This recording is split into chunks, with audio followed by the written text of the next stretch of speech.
Welcome guys, my name is Moinuddin Shibli और आज हम elimination of unit production from the CFL इसके बारे में जानेंगे। यहाँ पर मेरी ये CFG है जिसके अंदर 6 प्रोडक्शन मौजूद है। S implies capital AB, A implies small a and so on, E implies A तक है। ठीक है, तो सबसे पहले हमें यूनिट प्रोडक्शन रिमूव करने से पहले हमें जानना पड़ेगा कि इसमें नॉन यूनिट प्रोडक्शन कौन सी है और यूनिट प्रोडक्शन कौन सी है।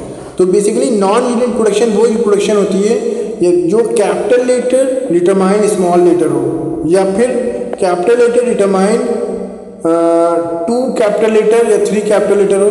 ठीक है, या capital letter determine small letter, जैसे मैंने यहाँ पर लिखा है capital letter B implies small b, E implies small a implies small a। ये सब हमारी नॉन यूनिट प्रोडक्शन है।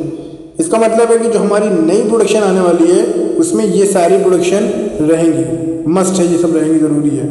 ठीक है, अब हमारी non unit production unit production कौन सी प्रोडक्शन होती है।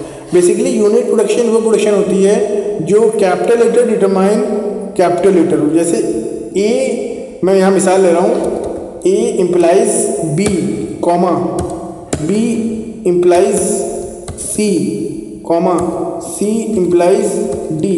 तो यहाँ पर आप देख सकते हैं 1 single capital letter determine 1 capital letter, इसी तरह B implies C implies D। ये सब हमारी यूनिट प्रोडक्शन है, तो इसको हमें एलिमिनेट करना है।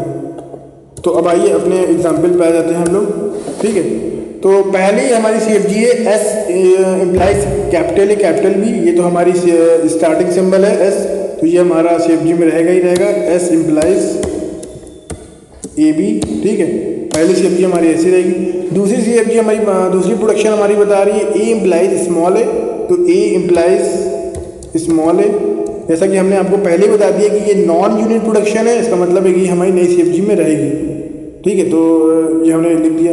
अब दूसरा क्या है मेरा, B इम्प्लाइज स्मॉल b और कैपिटल C। तो स्मॉल b तो हमारा नॉन यूनिट प्रोडक्शन है, तो ये हमारी नई CFG में रहेगी ये वाली प्रोडक्शन। तो B इम्प्लाइज स्मॉल b।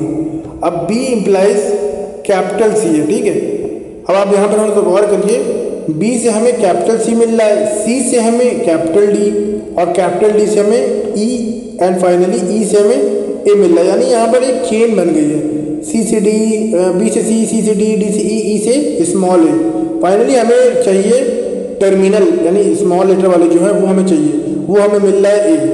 तो यहाँ पर एक चेन बन गई, इस चेन को हम रिमूव करके डायरेक्ट हम B से A हमें मिल रहा है, यानी B से C की बगैर, C से D बगैर, D से E, E से। इसका मतलब है अल्टीमेटली हमें B से A मिल रहा है। तो हम यहाँ पर अगली प्रोडक्शन हम लिख सकते हैं कि कैपिटल B से हमें A मिल रहा है, स्मॉल a। मैंने C को A से रिप्लेस किया है, वो इसलिए क्योंकि हमें C से D मिल रहा है, D से। आप समझ चुके होंगे मैं क्या कहना चाह रहा हूँ। ठीक है, और उसके बाद हमारी फाइनली E से A मिलेगा, क्योंकि ये तो हमारी नॉन यूनिट प्रोडक्शन है, ये तो हमारी CFG में रहेगी।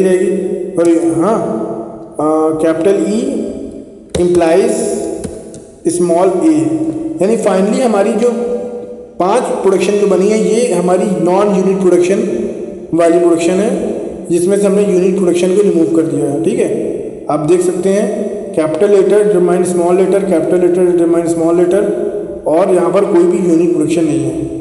मैं आशा करता हूँ कि आपको ये यूनिट प्रोडक्शन का कॉन्सेप्ट क्लियर हो गया है, और अगर कोई भी डाउट हो तो आप कमेंट में पूछ सकते हैं। Okay, and thanks for watching.